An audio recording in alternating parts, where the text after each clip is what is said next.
বাংলার investor YouTube চ্যানেলে আপনাদের সকলকে স্বাগত জানাই। নিফটি ফিফটি আজকে দেখতে পাচ্ছেন প্রায় 2:10-15 পর্যন্ত একটা লেভেলের কাছে কনসলিডেট করছিল, তারপর কিন্তু হঠাৎ করে একটা বড় পতন দেখিয়েছে এবং দিনের শেষে 0.58% পড়ে বন্ধ হয়েছে। এবং যদি বিএসসি সেন্সেক্স দেখি, সেটাও দেখতে পাচ্ছেন নিফটি ফিফটির মতো চার্ট প্যাটার্ন তৈরি করেছে। দিনের শেষে এই বিএসসি সেন্সেক্স এটাও 0.58% পড়ে বন্ধ হয়েছে। তো আজকের ভিডিওতে আলোচনা করব নিফটি ফিফটি এবং বিএসসি সেন্সেক্স কেন মার্কেট বন্ধের সময় হঠাৎ করে পড়ে গেল, তারপর কোন কোন কোম্পানিগুলো তাদের কোয়ার্টার ফোরে রেজাল্ট পেশ করলো, কোন কোন কোম্পানিগুলো ডিভিডেন্ড দিতে চলেছে ইত্যাদি। তাই ভিডিওটি শেষ পর্যন্ত দেখতে থাকুন। তো গতকাল তো ব্রেকিং নিউজ সবাই দেখেছেন যে ইন্ডিয়ান আর্মি পাকিস্তানের 9টা এলাকার উপর অপারেশন সিন্দুর নামে একটি আর্মি অপারেশন চালিয়েছে, যার প্রভাব কিন্তু গতকাল শেয়ার মার্কেটের উপর দেখা যায়নি। মানে ইন্ডিয়ার মার্কেট তো বলতে গেলে এক প্রকার পজিটিভই বন্ধ হয়েছিল। আর আজকে তাহলে নিফটি ফিফটি এবং সেন্সেক্স কেন করলো, দেখুন এর অনেকগুলো কারণ আছে, এক এক করে আলোচনা করি চলুন। প্রথমেই যে ব্যাপারটা হলো সেটা হচ্ছে আজকে নিফটির এক্সপায়ারি ডেট ছিল। আর যদি এই সপ্তাহে দেখেন তাহলে কিন্তু বিদেশি যে ইনভেস্টররা আছে তারাই ইন্ডিয়ান শেয়ার মার্কেটে বহু কল অপশন কিনে রেখেছিল, তাই আজকে নিফটি এক্সপায়ারির কারণে তারা সেই কল অপশন সেল করেছে, যার কারণে নিফটি এবং বিএসসি সেন্সেক্স আজকের দিনে অনেকটা পড়েছে। এরপরে যদি দেখি, এই ইন্ডিয়ার অপারেশন সিন্দুরের পর পাকিস্তানে কিন্তু ভারতের যে বিভিন্ন মিলিটারি আছে তাদের উপর টার্গেট করার চেষ্টা চালিয়েছে। দেখতেই পাচ্ছেন মে 7-8-9 তারিখে এই চেষ্টাগুলো চালানো হয়েছে। এবং এরপরে ইন্ডিয়ান যে আর্মি আছে তারা প্রত্যুত্তর হিসাবে পাকিস্তানের যে HQ-9 এয়ার ডিফেন্স সিস্টেম আছে সেইগুলোকে ডিস্ট্রয় করে দিয়েছে, যার কারণে ইন্ডিয়া এবং পাকিস্তানের মধ্যে যে টেনশন তৈরি হয়েছে তা কিন্তু বাড়ছে। এবং এই পাকিস্তানে ইন্ডিয়ার বিভিন্ন আর্মি ঘাঁটির উপর আক্রমণ চালানোর পর ভারতীয় যে প্রতিরক্ষা মন্ত্রী রাজনাথ সিং জি আছেন তিনি কিন্তু এই অপারেশন সিন্দুর এটা চালিয়ে যাওয়ার কথা ঘোষণা করেছেন। দেখুন গতকালের ভিডিওতে আলোচনাই করেছিলাম যে ভারত সরকার এটা বলে দিয়েছে যে পাকিস্তান যদি আর কোনো ধরনের অ্যাটাক করার চেষ্টা না করে তাহলে কিন্তু তারা এই অপারেশন সিন্দুর আপাতত হল্ট করে দেবে। তবে এখানে দেখতেই পাচ্ছেন পাকিস্তান কিন্তু ইন্ডিয়ান আর্মির বিভিন্ন ঘাঁটির উপর তাদের অ্যাটাক চালিয়েছে, এই কারণের জন্যই এই সিদ্ধান্ত নেওয়া হয়েছে। এরপর যদি দেখি, পার্লামেন্টারি যে অ্যাফেয়ার্স মিনিস্ট্রি আছে কিরেন রিজিজু তিনিও কিন্তু অল পার্টি মিটিং যে হয়েছে তারপরে অপারেশন সিন্দুর এটা চালিয়ে নিয়ে যাওয়ার প্রস্তাব দিয়েছেন। আর যে অপারেশন সিন্দুর চলেছে তার মধ্যে প্রায় 100 জনের মতো জঙ্গি মারা গেছে। আমাদের ডিফেন্স মিনিস্ট্রি যে রাজনাথ সিং জি আছেন তিনি তার বয়ানে এই কথা স্বীকার করেছেন। এবং এত কিছু ক্ষয়ক্ষতির কারণে এখানে দেখতে পাচ্ছেন পাকিস্তানের যে মার্কেট আছে করাচি 30 বা কেএসি 30 ইন্ডেক্স এইটা প্রায় 7.29% ক্র্যাশ করে গেছে এবং এতটাই ক্র্যাশ করেছে যার কারণের জন্য পাকিস্তান সরকার এই যে কেএসি 100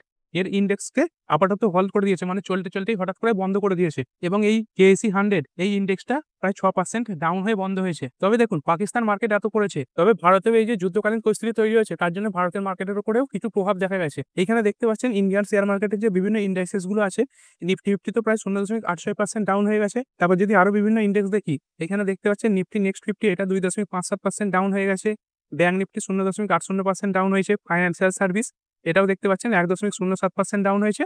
এবং মিড ক্যাপ যে সিলেক্ট এটাও 2.30% ডাউন হয়ে গেছে। এরপরে যদি বিভিন্ন মিড ক্যাপ ইন্ডাস্ট্রিজ দেখি, এখানে দেখতে পাচ্ছেন মিড ক্যাপ 50, মিড ক্যাপ 100 এরা প্রায় 2.5%-এর কাছাকাছি পড়েছে। এবং স্মল ক্যাপ যদি দেখি, স্মল ক্যাপ ইন্ডেক্সও প্রায় 1.5%-এর উপরে পড়ে গেছে। এবং যে ইন্ডিয়া ভলিটিলিটি ইন্ডেক্স এখানে দেখতে পাচ্ছেন ইন্ডিয়া ভিক্স যেটা ভারতীয় মার্কেটে ওঠা পড়ার ইন্ডেক্সকে নির্দেশ করে, সেটাও দেখতে পাচ্ছেন যথেষ্ট পরিমাণে পেরেছে, প্রায় 12.28% বেড়ে গেছে। মানে ইন্ডিয়ান মার্কেট কিন্তু এখন একটা বিরাট ভলিটাইল জোনে চলছে, যে কোনো মুহূর্তে বাজারে কিন্তু পাশা পাল্টে যেতে পারে। এবং এরপর চলুন দেখে নিই নিফটি ফিফটির কোন কোম্পানিগুলো ভালো পারফর্ম করলো।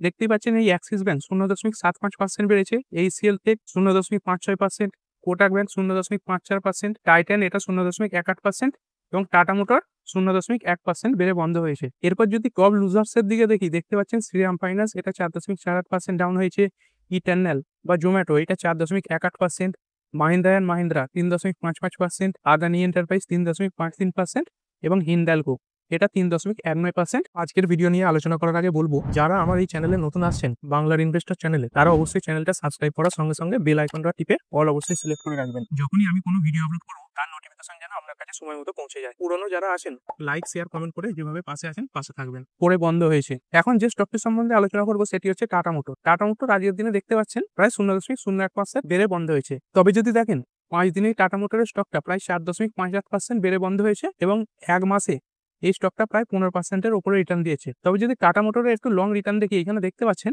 টাটা মোটর প্রায় জুলাই আগস্ট মাস 2000 সেখানে প্রায় 1179 টাকার হাই লাগে, তারপর থেকে কিন্তু আস্তে আস্তে প্রায় 40%-45%-এর কাছাকাছি ডাউন হয়ে গেছে। কিন্তু এই এক মাসেই টাটা মোটর স্টকটা আবার কেন প্রায় 15%-এর কাছাকাছি রিকভার করে গেল, চলুন একটু দেখে নিই। এখানে দেখতেই পাচ্ছেন টাটা মোটর তাদের যে স্টকটিকে দুভাগে ভাগ করার পরিকল্পনা করেছে, তাতে কিন্তু এই টাটা মোটরের যে শেয়ার হোল্ডার আছে তারা অ্যাপ্রুভাল দিয়ে দিয়েছে। মানে ধরুন আপনার কাছে টাটা মোটরের একটি শেয়ার আছে, তার বদলে কিন্তু আপনি দুটো শেয়ার পাবেন। একটা হবে টাটা মোটরের যে প্যাসেঞ্জার ভেহিকেল তার শেয়ার হবে, আর একটা হবে টাটা মোটরের যে কমার্শিয়াল ভেহিকেল তার শেয়ার হবে।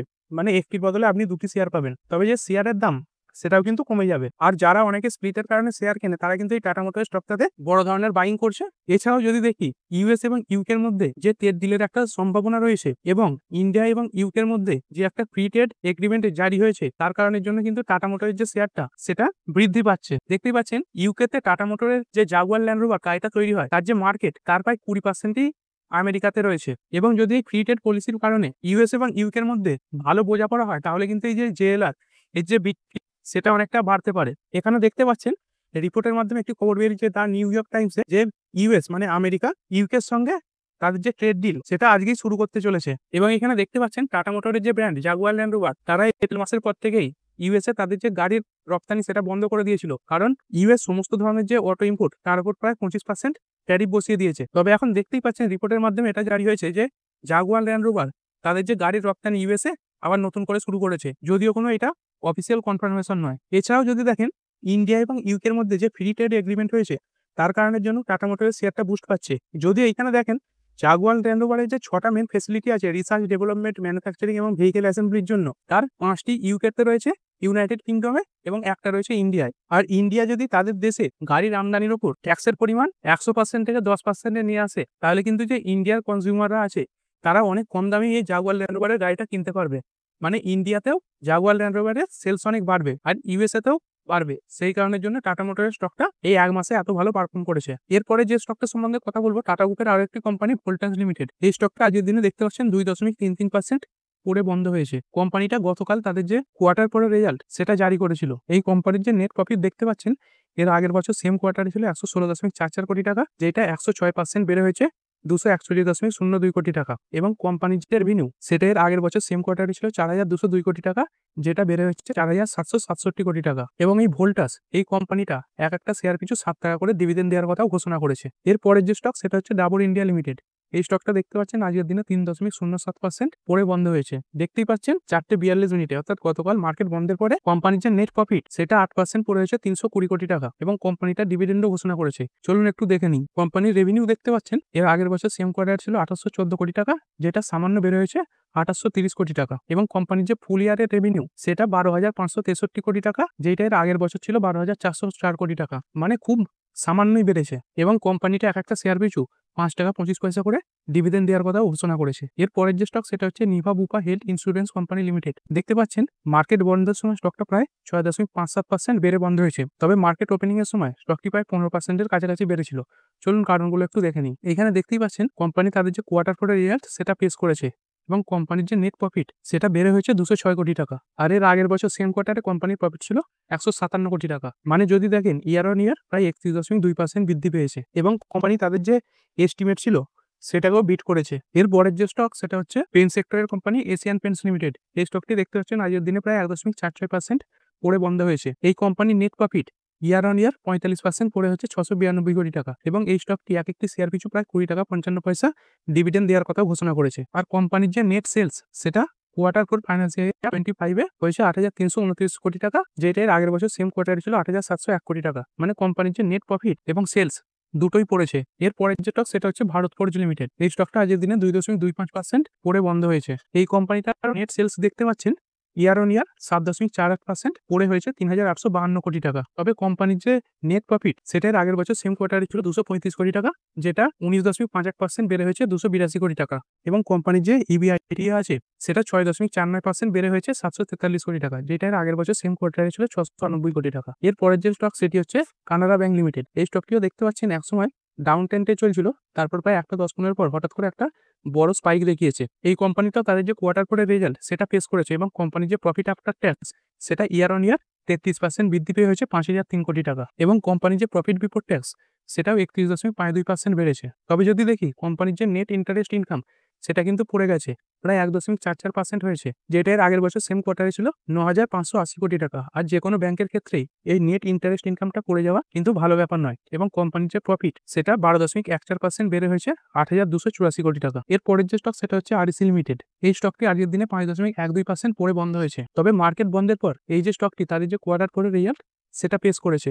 দেখতেই পাচ্ছেন 3:51 মিনিটে বিএসসির ওয়েবসাইটে তাদের যে কোয়ার্টার ফোরের রেজাল্ট তার পিডিএফ আপলোড করেছে। কোম্পানির যে নেট প্রফিট সেটা ইয়ার অন ইয়ার 5.6% বৃদ্ধি পেয়েছে। বৃদ্ধি পেয়েছে 4,309 কোটি টাকা এবং কোম্পানির যে নেট ইন্টারেস্ট ইনকাম সেটা 38% বৃদ্ধি পেয়েছে এবং স্টকটি এক একটি শেয়ার পিছু 2.60 টাকা করে ডিভিডেন্ড দেওয়ার কথা ঘোষণা করেছে। কোম্পানির আগের বছর সেম কোয়ার্টারে নেট ইন্টারেস্ট ইনকাম ছিল 12,168 কোটি টাকা, যেটা বেড়ে হয়েছে 14,647 কোটি টাকা। এই 2 টাকা 7 পয়সা ডিভিডেন্ড দেওয়ার পরেও এই কোম্পানিটা ইন্টারিম ডিভিডেন্ড হিসাবে একটা অতিরিক্ত 15.40 টাকার ডিভিডেন্ড দেওয়ার কথাও ঘোষণা করেছে। মানে আপনার কাছে যদি এই আরইসি লিমিটেডের একটি শেয়ার থাকে তাহলে আপনি 18 টাকা করে প্রতি শেয়ার পিছু ডিভিডেন্ড পাবেন। এরপরে চলুন দেখে নিই আমাদের যে ইন্ডিয়ান রুপি কিরকম পারফর্ম করছে। ইন্ডিয়ান রুপি দেখতেই পাচ্ছেন এই মুহূর্তে 85.54 কাছে চলছে, মানে ইন্ডিয়ান রুপি প্রায় 84.30 কাছাকাছি চলে এসেছিল। সেইখান থেকে কিন্তু এই যে ইন্ডিয়ান রুপি এই অপারেশন সিন্ধুর পর এবং বিভিন্ন ধরনের যে টেনশন তৈরি হয়েছে তার কারণের জন্য আস্তে আস্তে অনেকটাই দুর্বল হয়ে পড়েছে। তো ঠিক আছে বন্ধুরা, আশা করছি ভিডিওটা আপনাদের ভালো লেগেছে। আপনি চাইলে এটাকে লাইক এবং শেয়ার করতে পারেন। আর শেয়ার মার্কেট সংক্রান্ত ডেইলি নিউজ আপডেট পেতে চ্যানেলটা সাবস্ক্রাইব করে রাখবেন এবং পাশে থাকা বেল আইকনটি টিপে অল অবশ্যই সিলেক্ট করে রাখবেন, যাতে পরবর্তী ভিডিওর নোটিফিকেশন আপনার কাছে সময় মতো পৌঁছে যায়। আর হ্যাঁ, ভিডিওটি শুধুমাত্র ইনফরমেশন এবং এডুকেশনাল পারপাসের জন্য বানানো হয়েছে। আমি সেবি রেজিস্টার্ড নই, তাই কোনো প্রকার শেয়ারে কোনো প্রকার বাই, সেল, হোল্ড বা অ্যাভারেজ করার কোনো সিদ্ধান্ত নেওয়ার আগে আপনার যে ফাইন্যান্সিয়াল অ্যাডভাইজার আছে তার সঙ্গে অবশ্যই আলোচনা করবেন। দেখা হচ্ছে পরের ভিডিওতে। ধন্যবাদ।